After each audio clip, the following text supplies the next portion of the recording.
Aujourd'hui en vrac. J'appelle 2 experts complètement défoncés au crack qui vont travailler nos 2 copains.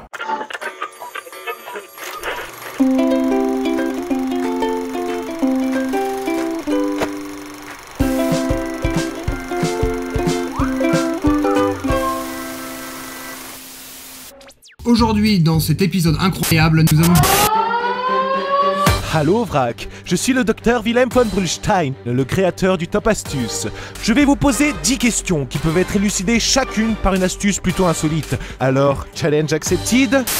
Eh bien, merci docteur...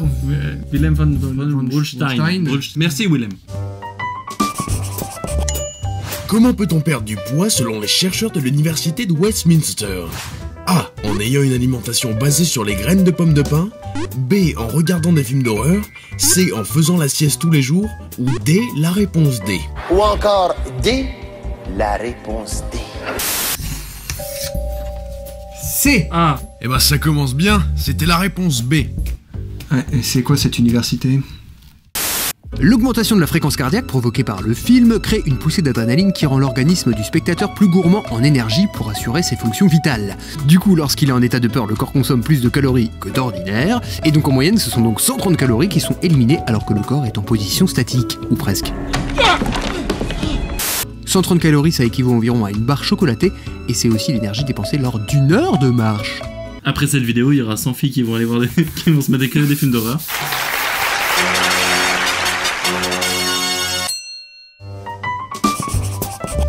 Selon deux professeurs de l'université de Victoria, comment peut-on être plus écolo? A. En faisant l'amour. B. En réalisant des réactions chimiques riches en monoxyde de carbone. C. En mangeant son chien. Est-ce qu'on met la réponse qu'on croit ou celle qu'on voudrait avoir? A. Je voulais que ce soit un argument, comme ça, après on peut amener notre copine au cinéma voir un film d'horreur, et après, on sauve la planète.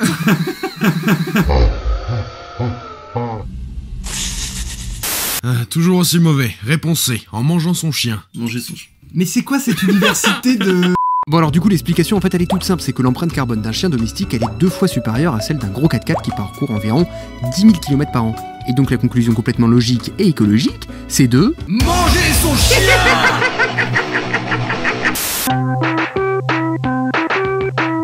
Bon évidemment cette conclusion est un peu provocatrice, la seule chose qu'on peut en conclure c'est que les animaux domestiques sont polluants. Comment une femme peut éviter d'être cocu selon une étude américaine? A. En créant une ambiance romantique dans le couple au moins une fois par mois. B. En dormant dans une chambre mauve. Ou C. En gagnant moins que son mari. C'est quoi la question? Je vais répéter la question. Oui, non. Je ne suis pas sexiste, Mais comme c'est les réponses les plus cons, ça va être forcément la C. Et là on a bon. En effet, vous avez bon. Pardon. Beauf de France. Bah en fait le mec s'il gagne moins d'argent que sa femme, ça remet en cause la bonne tradition de l'homme qui subvient aux besoins de sa famille. Et du coup le mec il trompe sa femme pour retrouver sa masculinité, pour compenser quoi. J'ai rien fait, je ne connais pas cette personne, je sais pas c'est qui. Par contre, la chambre mauve stimule la libido. C'est con ici, c'est jaune. Comment peut-on sauver une vie? A. En jouant aux jeux vidéo régulièrement. B. En faisant un massage cardiaque sur le rythme de Staying Alive des Bee Gees. C. En stimulant le sexe d'une personne venant d'avoir un accident. Est-ce qu'on marque encore la réponse qu'on voudrait?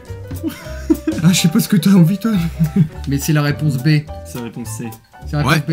C'est la réponse B. Parce que ça fait... Stay. Staying alive, staying alive.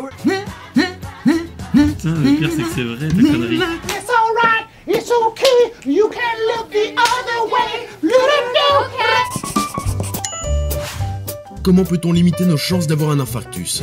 A. En dormant pile 7 heures par nuit. B. En fumant de l'herbe à chat. Ou C. En faisant une grève de la faim tous les mois pendant 5 jours. Il a copié. Non j'ai pas copié. La grève de la faim. Non. C'est pas ça. Réponse A, en dormant 7 heures par nuit. Retour du baromètre de la honte. Et oui, donc il y a vraiment une étude qui montre la corrélation entre le sommeil et les maladies cardiovasculaires. Donc en bref, si tu dors moins de 7 heures, tu vas doubler les chances de choper plein de maladies affreuses. Et si tu dors plus, c'est la même chose. Mais bon, pour vous rassurer quand même, si vous dormez entre 6 et 8 heures, vous n'augmentez que très légèrement ces risques. Tu te réveilles, il faut que tu te lèves.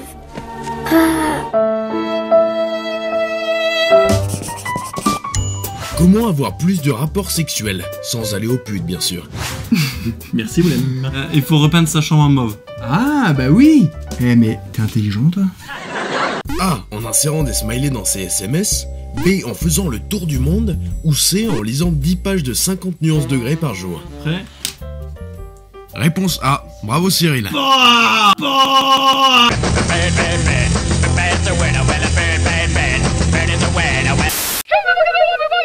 Donc ce questionnaire est très centré sur le sexe, j'ai l'impression. Oui. L'explication donc, c'est que les personnes qui envoient des smileys dans leurs textos seraient plus enclins à dévoiler leur personnalité à travers leur SMS, et ainsi de faire passer certains messages subliminaux. Comment peut-on prévenir contre le cancer, les AVC, les crises cardiaques et le diabète? A. En mangeant 5 pommes tous les matins. B. En respirant l'odeur d'épée. C. En mangeant des punaises d'eau. Est-ce que on peut dire que sentir l'odeur de ses plaies, c'est... Bon bref. Réponse B. Cyril passe devant. C'est les plaies? Mais elle le sait, c'était clair que c'était parce qu'il avait vu notre ancienne émission. On est en bonne santé. Malheureusement. Je suppose que vous attendez avec impatience le pourquoi du comment de cette étude scientifique. Alors, le sulfure d'hydrogène permettrait de prévenir contre le cancer, les accidents vasculaires cérébraux, les risques cardiaques et même le diabète. Plus exactement, le gaz permettrait de maintenir l'activité des mitochondries. Les scientifiques ont réussi à isoler et ont pu tester les effets du gaz sur les cellules malades. Et bref, ces cellules malades ont été sauvées par l'action régénératrice du gaz. Waouh! Comment peut-on devenir plus intelligent? A. En faisant la vaisselle. B. En exécutant régulièrement des exercices de mémoire. Ou C. En mangeant du chocolat. Je suis sûr que c'est pas ça. C. En mangeant du chocolat. C'est ça? Putain, c'était nul à chier. L'étude démontre que les pays mangeant le plus de chocolat sont aussi ceux gagnant le plus de prix Nobel. Cela pourrait en partie s'expliquer par la présence de flavonoïdes, un antioxydant contenu dans les fèves de cacao qui réduit les risques de démence et améliore les fonctions mentales. Tu veux du chocolat? Bien sûr. Alors t'aurais dû en acheter.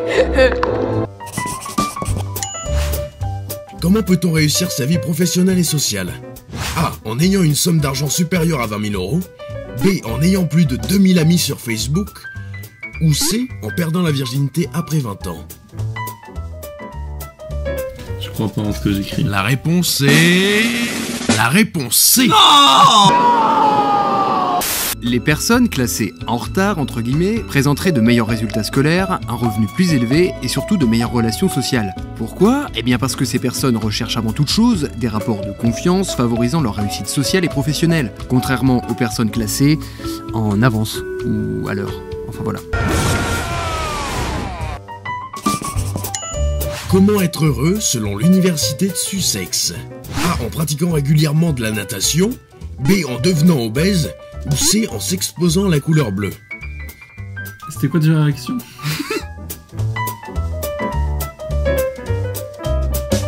Ouais, c'est bien ça. Il est moche ton C. Mais parce que je voulais que tu crois que ce soit un A vu que tu copies mes réponses à chaque fois. En fait, si ça avait été A, j'aurais fait Ah. Ici, pour cette dernière étude, des chercheurs ont démontré que s'exposer à la couleur bleue augmente la confiance en soi, réduit le stress et stimule le bonheur. 25 personnes ont été soumises à une lumière bleue pendant 1 heure. Leur temps de réaction et de mémorisation s'est relevé plus rapide à la suite de l'expérience. Et elles ont également reconnu être plus apaisées qu'avant l'expérience. Du coup, j'ai gagné! J'ai gagné! C'est moi qui ai gagné! Tu as perdu! Et donc tu as un gage! Il a l'air dégueu! Ça sent l'aquarium. Je suis pas bien rien que de le voir. Tu veux que je le fasse pour toi? Bah non. J'ai pas envie, c'est horrible. Non, ne bouge pas ton nez, c'est de la triche. Allez, allez. Je suis bien là, c'est très bon. Bon, eh bien, merci à Dr. Willem von Braunstein. Et puis aussi un grand merci à cette douce voix qui nous a lu ce quiz. Ah bah c'est enfin maintenant que vous allez me présenter. Bah c'est pas trop tôt, bande de fils de... Oui, donc merci à toi Mazuyuki pour ta contribution. En tout cas, merci donc d'avoir regardé cette vidéo. Encore une fois, n'oubliez pas de vous abonner, Twitter, Facebook, commentaires. À bientôt pour de prochaines aventures. Bisous. Tchuss.